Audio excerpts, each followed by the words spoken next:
The elves and the Shoemaker ஒரு சிறுகதை. ஒரு காலத்தில் ஒரு செருப்பு தொழிலாளி இருந்தான். அவன் மிகவும் உழைப்பாளியாகவும் நேர்மையானவனாகவும் இருந்தான். ஆனாலும் அவனால் குடும்பத்தை நடத்தும் அளவுக்கு சம்பாதிக்க முடியவில்லை. இறுதியில் அவனிடம் உலகில் இருந்த அனைத்தும் போய்விட்டது. ஒரு ஜோடி செருப்புக்கு மட்டுமே போதுமான தோல் மிச்சம் இருந்தது. ஒரு மாலை நேரத்தில் அவன் அந்த தோலை வெட்டி வைத்துவிட்டு மறுநாள் காலையில் எழுந்து தைக்கலாம் என்று நினைத்து படுக்கச் சென்றான். கவலைகள் இருந்தாலும் அவன் மனம் இலேசாக இருந்தது. மறுநாள் காலையில் எழுந்து பிரார்த்தனை செய்தபின் வேலைக்கு அமர்ந்தான். ஆச்சரியம்! மேஜையில் செருப்புகள் தயாராக இருந்தன. அவன் என்ன சொல்வது என்றே தெரியவில்லை. செருப்புகளை எடுத்து பார்த்தான். ஒரு தையல் கூட தவறில்லாமல் மிக அழகாகவும் சுத்தமாகவும் தைக்கப்பட்டிருந்தன. தலைசிறந்த தையல்காரர் தைத்தது போல் இருந்தது. சிறிது நேரத்தில் ஒரு வாடிக்கையாளர் வந்து செருப்புகளை பார்த்து அதிக விலை கொடுத்து வாங்கினார். அந்த பணத்தை கொண்டு 2 ஜோடி செருப்புக்கு தோல் வாங்கினான். மாலையில் வெட்டி வைத்துவிட்டு படுத்தான். மறுநாள் காலையில் 2 ஜோடியும் அழகாக தயாராக இருந்தன. இப்படியே நாட்கள் தொடர்ந்தன. இரவில் வெட்டி வைத்தால் காலையில் பூரணமாக முடிந்து இருக்கும். சீக்கிரமே தொழிலாளி வெற்றிகரமாகவும் பணக்காரனாகவும் மாறினான்.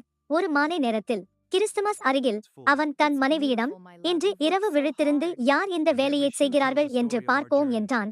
மனைவியும் சம்மதித்தாள். ஒரு மெழுகுவர்த்தியை ஏற்றி வைத்துவிட்டு திரைக்கு பின்னால் ஒளிந்து கொண்டார்கள்.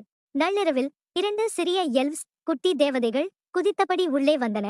அவை மேஜையில் ஏறி வெட்டி வைத்த தோல்களை எடுத்து சிறிய விரல்களால் மின்னல் வேகத்தில் தைத்து அடித்து வேலை செய்தன. சிறிது நேரத்தில் செருப்புகள் பூரணமாக தயாராகின. பிறகு ஆனந்தமாக நடனமாடியபடி இரவில் மறைந்தன. மறுநாள் மனைவி சொன்னாள், இந்த குட்டி எல்வ்ஸ் நமக்கு எவ்வளவு உதவி செய்திருக்கிறது. நாம் அவற்றுக்கு நன்றி தெரிவிக்க வேண்டும். நான் அவற்றுக்கு சிறிய சட்டை, கோட்டு, பேண்ட் தைக்கிறேன். நீ அவற்றுக்கு சிறிய செருப்புகள் தை. அன்று மாலை தோலுக்கு பதிலாக அந்த அழகிய உடைகளையும் சிறிய செருப்புகளையும் மேஜையில் வைத்துவிட்டு ஒளிந்து கொண்டார்கள். நள்ளிரவில் எல்வ்ஸ் வந்தன. பரிசுகளை பார்த்ததும் அவற்றின் கண்கள் மகிழ்ச்சியில் மின்னின. உடனே உடைகளை அணிந்து கொண்டு ஆனந்தமாக நடனமாடின, குதித்து சிரித்து கடைசியில் கதவு வழியாக வெளியே ஓடி போயின. அதன் பிறகு அவற்றை பார்க்கவே இல்லை. அன்று முதல் செருப்பு தொழிலாளியும் அவன் மனைவியும் மகிழ்ச்சியாகவும் வசதியாகவும் வாழ்ந்து வந்தார்கள். கதையின் நெறி: கடின உழைப்பும் நேர்மையும் எப்போதும் பலன் தரும்.